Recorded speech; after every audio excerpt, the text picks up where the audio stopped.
Thank you very much. I would like to thank Nimi for the opportunity. Before that, moving on. A very good morning to everyone joining this session. Hoping everyone is staying safe.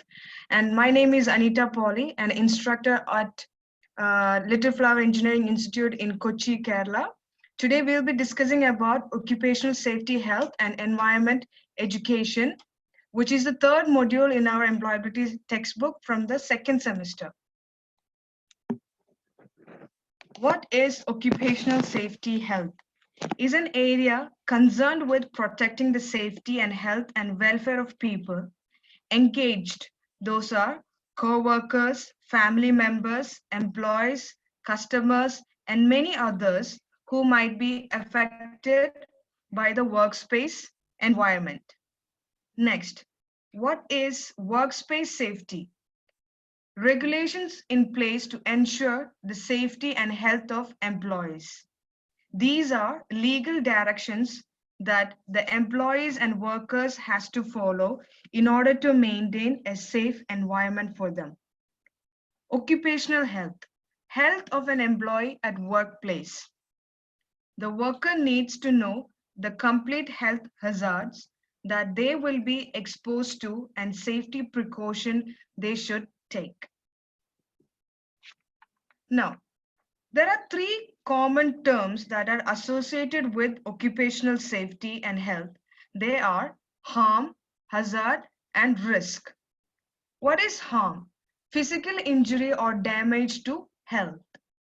That is, for example, getting a cut on a finger when dealing with a sharp-edged instrument. We could have avoided this cut by wearing our personal protective gloves. Therefore, we can avoid the harm. Next is the hazard. Anything with the potential to cause harm. That is something that may cause the danger. Risk. What is a risk? The combination of the likelihood of the occurrence of a harm and severity that of harm. For example, let's take the current situation, which is the coronavirus, where the risk is highly involved for the frontline workers, such as the doctors and nurses, and the list goes on. So in order to avoid the risk, the health department has given a strict instruction that they use proper protective protection equipment, such as their surgical mask, gloves, safety shoes, head mask, eye shield, etc. So by providing or wearing these personal protective equipments, the amount of risk involved for them will be highly eliminated. Workplace hazard. There are three hazards which is divided from workplace, classified into three. They are chemical hazard, physical hazards, and ergonomic hazards. What is physical hazard? Which includes hazards caused by heat, cold, UV radiation or the ultraviolet radiation from the light, noise, and vibration. In physical hazard, what is caused from the heat? It can lead to burns, heat exhaustion, or heat stroke, and this is specifically affects the individuals working in mines and construction sites as they are exposed to heat. If you're moving on to the light, people working with the welding industry are exposed to bright light, which can lead to eye strain, eye pain, and diminished vision. We would also see welders wearing safety glasses for this purpose. We know what are the PPEs being followed in our laboratories. Next is noise. What is a noise hazard under physical hazard? Prolonged exposure to loud noise for more than 8 hours a day. The noise level of our human body is 80 decibels.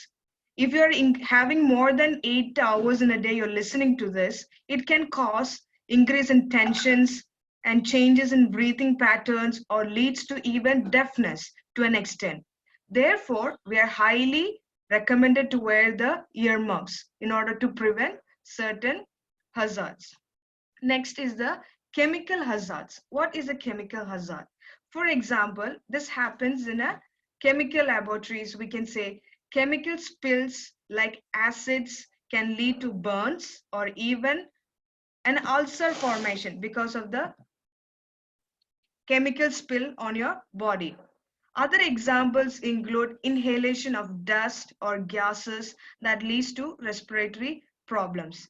In case of a spill or having a dry dust coming in, you should immediately have an eye wash or take a shower immediately. We all know about the Bhopal tragedy in December 1984, which is still considered as one of the world's worst industrial accident, which caused thousands of deaths, which happened due to gas leakage. From this incident or from this tragedy, we can learn about a lot of safety precautionary measures that we have to take. Next is the ergonomic hazard. The efforts that the workers as result of workstation and his or her role within that of a workstation. For example, frequently lifting up, poor posture for a long period of time. Let's take an example of an IT field worker. The IT field worker, the employee will be situated in a position where he or she will be sitting for more than 6 to 8 hours at a continuous stretch, where a lot of problems can cause for him. Maybe his backache, his gastric troubles, or eyesight problem, and the list goes on. These are the ergonomic hazards. Now, we all are very familiar with PPE, that is personal protection equipments. These are the main equipments that we should never avoid before we enter for our work or entering our lab or our workstation. What are they? They are safety goggles, which is wear for the protection of our eye. Next is the earmuffs. Like I said earlier, that in order to reduce the noise which is going into your ear, it should not be received more than 80 decibels. Next is long sleeved shirt and pants in order to protect from the skin from pests and pesticides and injuries. Next is the safety helmet, prevents from head injuries due to falling objects and falls. Next is the respiratory mask, filters out unwanted particles and limits absorption of pesticide vapors. Next is the safety gloves, protects the hands, agents, pesticides, contact, and injuries. The final one is the safety boots, which protects the feet from pesticide spills, falling objects, and many other things. So we know what are the important and how important it is to have a personal protective equipment before you proceed to your lab as of now and later for your workstations. Now, accident prevention techniques. What are they? We know that safety is the main concern of every individual, myself, yourself, everyone, whoever working in the organization. All employees should be trained and reminded how to do their job correctly. Second, follow all safety rules and guidelines while working. Train all employees on how to prevent overexertion by following safety rules and guidelines while completing workplace tasks. So we all know what are the accident prevention techniques that we have to follow. Next, there are two types of control systems in the place. They are engineering controls, administrative controls. Engineering controls include, from the picture, we can see safety glass, hood with sound absorbing materials on the inside. So there are certain things which has to be ensured from the engineering control for the safety of the worker. Next, moving on to the administrative control as one of the controls, there should be proper scheduling and equal distribution of workload among the employees. If a person is working for 1 week for night shift, he or she should not be given continuously night shift for the next 3 weeks. For an example, I'm telling. So there should be a proper scheduling of and distributing of equal workload to every employee. There should be distribution of proper personal protective equipments. Certain signs and symbols as displayed on the slides should be explained clearly and visible to all the workers. Next is the fire safety. We know when it comes to the word fire, how dangerous this can be. Fire are the most common serious hazard that one faces in a typical chemical laboratory. In order to prevent fire, there must be a compulsory one equipment which should be installed, that is the fire extinguisher. We have two types. One is stored pressure extinguisher, which includes the use of pressure and agent. What are the agent? The agent includes such as carbon dioxide, nitrogen, air, or foam. When moving on to the second type, which is cartridge operator extinguisher, has just powder or agent inside, and there is a separate pressure cartridge. The dry chemicals or the dry powder, that is the difference. Now, there are certain classes of fire extinguisher. There are 5, which is class A, class B, class C, class D, and class K. These are differentiated with their colors as well as on what all we can use this fire extinguisher. Let's see once again. Let's call the classes, which is class A, class B, class C, class D, and class K. It differentiates from one to another. Next will be the firefighting methods. We all know when there's fire, we should definitely, first thing is to eliminate the fire or to stop the fire. As you can see the triangle, fire is caused due to oxygen, heat, and fuel. In the first method, which is starvation, which is the elimination of the fuel so that it can reduce the fire. The second method will be smothering, which is the limitation of the oxygen. Whereas the last step or the last method is cooling, which is removal of the temperature. So we should always keep in mind the triangle which has oxygen, heat, and fuel, and the 3 methods are starvation, smothering, and cooling. Next, the purpose of the first aid. To allow for the first aid to be effectively administered, all the employees must be aware of the location of the first aid kit and taught how to administer first aid and its responses. So, what are the purposes? The main purposes are to sustain life, to prevent suffering, to promote speedy recovery, to prepare for further medical treatment, to prevent secondary complications. These are the purpose of first aid. Now, what are the 3 key aims of first aid? They are preserve life, prevent further harm, promote recovery.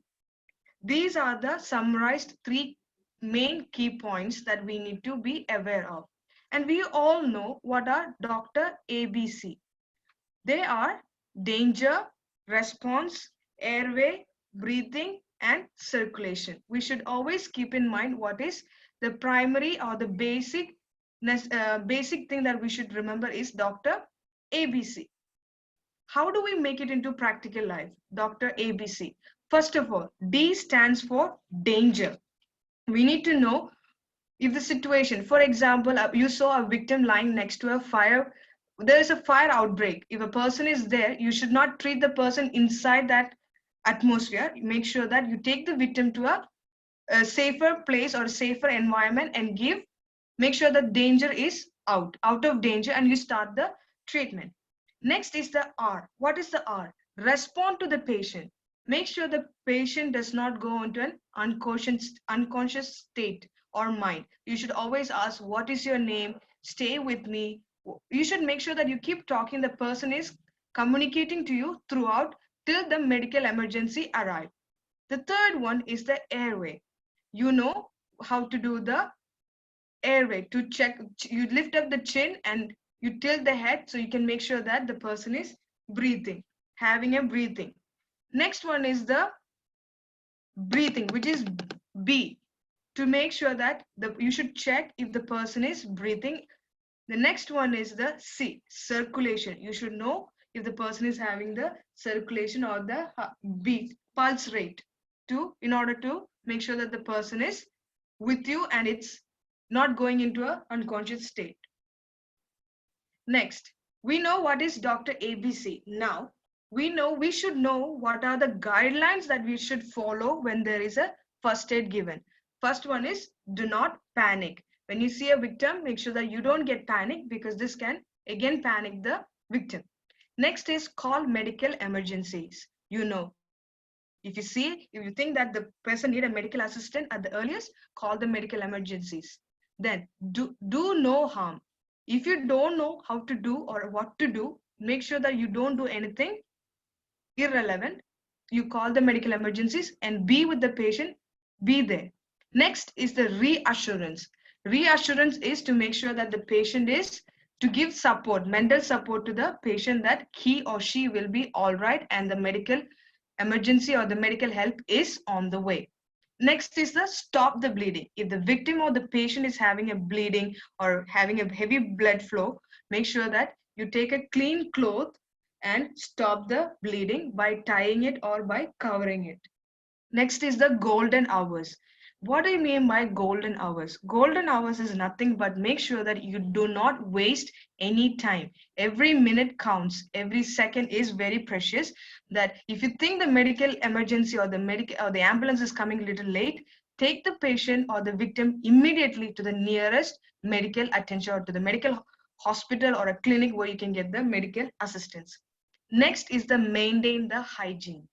You know what you mean by hygiene. It should be clean and tidy. And the next one is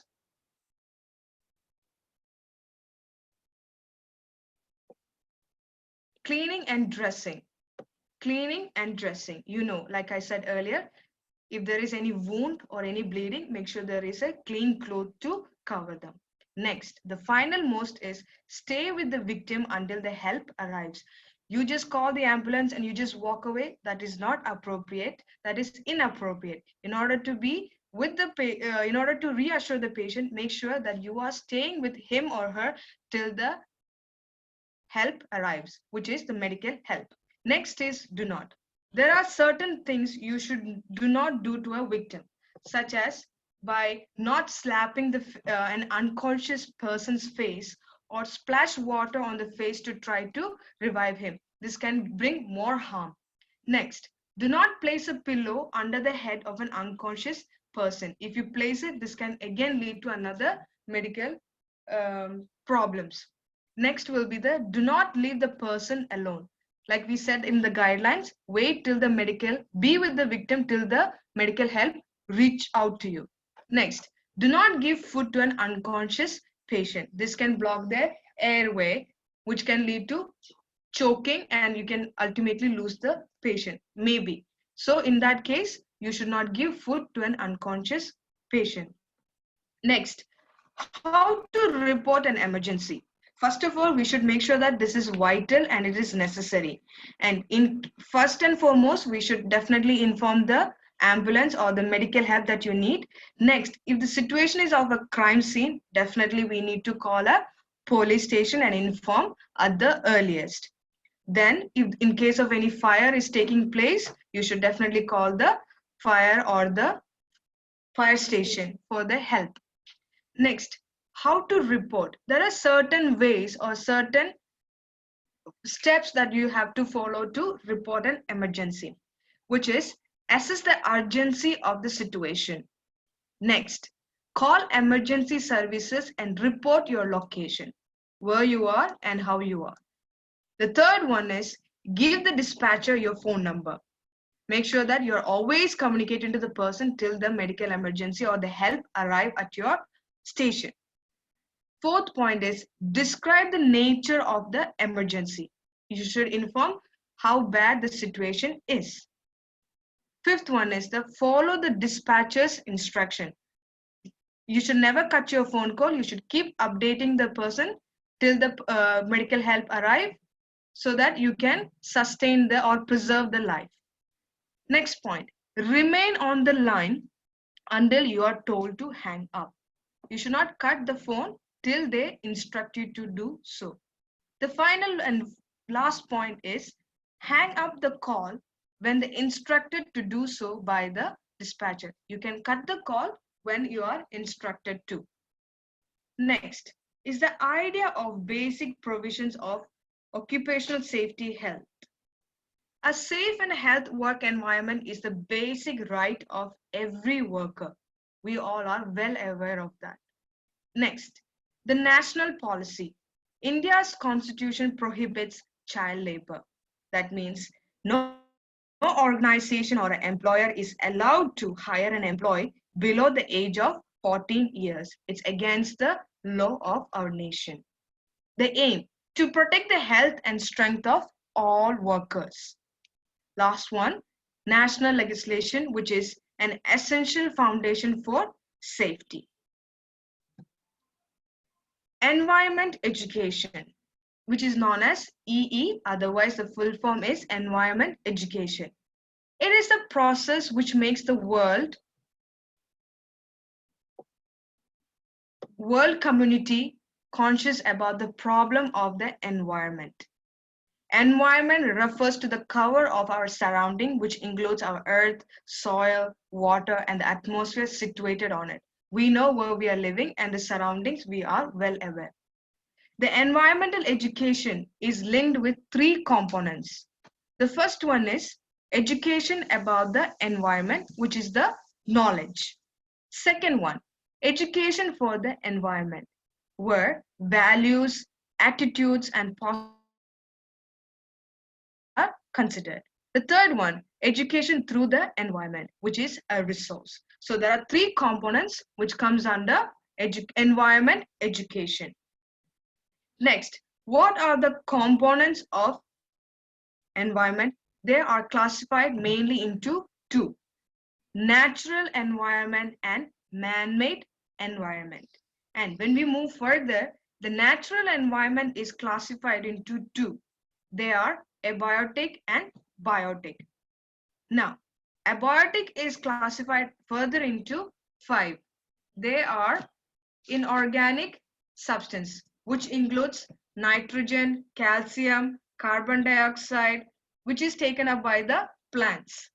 Next is the organic substance, which includes carbohydrates, proteins, fats. The third one is physical factors, which includes soil, rainfall, temperature, humidity. Then the fourth point under abiotic is lithosphere, which includes outermost layer of soil or the land. Next is hydrosphere, which is water resources, oceans or ponds. And of course, we know what are the atmosphere. Next, when we move on to biotic, it is further classified into three: producer, consumer, and decomposer. Now, what is natural environment? The environment which comes into existence without the interference of a man or a human. Natural environment compounds can be classified into two: abiotic and biotic. What is abiotic components? These are the components not living but can support other living organisms, as you can see in the picture, such as water, light, minerals. Then, what is biotic? The area in which the life is possible is called as biosphere. All living organisms in the biosphere depends upon one another. Like you can see, plants, animals, fungus, and bacteria. Next is the man-made environment and atmosphere. What is man-made environment? The man is the highest of all creatures on earth, who has started modifying the environment according to his own needs.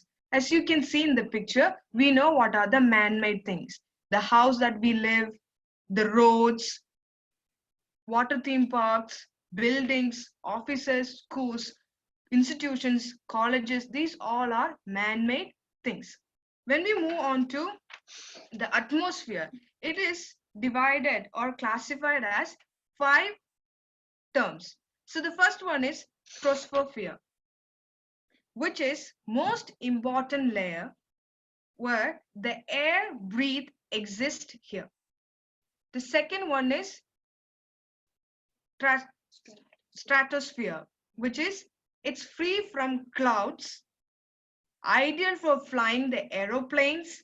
It contains a layer of ozone gas, which protects from harmful effect of sun rays. The third one is mesosphere. It's the third layer where the temperature drops. Fourth one is thermosphere. In this layer, it helps in radio transmission. And the last one is exosphere, the uppermost layer of atmosphere, temperature very high due to direct solar radiation. I'm sure you can see from the picture those 5 layers of Earth's atmosphere. Next is the environment problems created by man or humans, which is the depletion of ozone layer. Depletion of ozone layer is simply the wearing out of the amount of ozone in the stratosphere. Unlike pollution, which has many types and causes, ozone depletion has been pinned down to one major human activity. There are certain causes that is found by the scientist, which is the man-made chlorofluorocarbon, which is the CFC. Next is the polar cyclones, radiations from the nuclear centers. These are the causes which is found by the scientist. Next is the greenhouse effect. What is a greenhouse effect?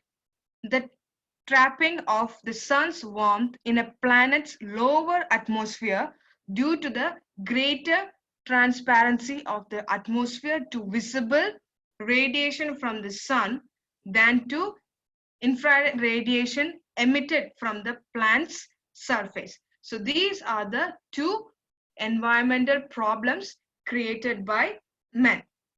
Now, there are certain natural disasters which can also occur, such as earthquakes, landslides, cyclones, flood, volcano, and tsunami.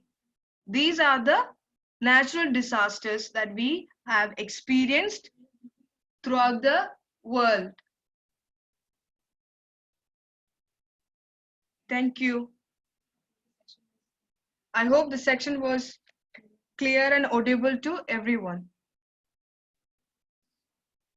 Any doubts? Please ask. Let's discuss in this platform now.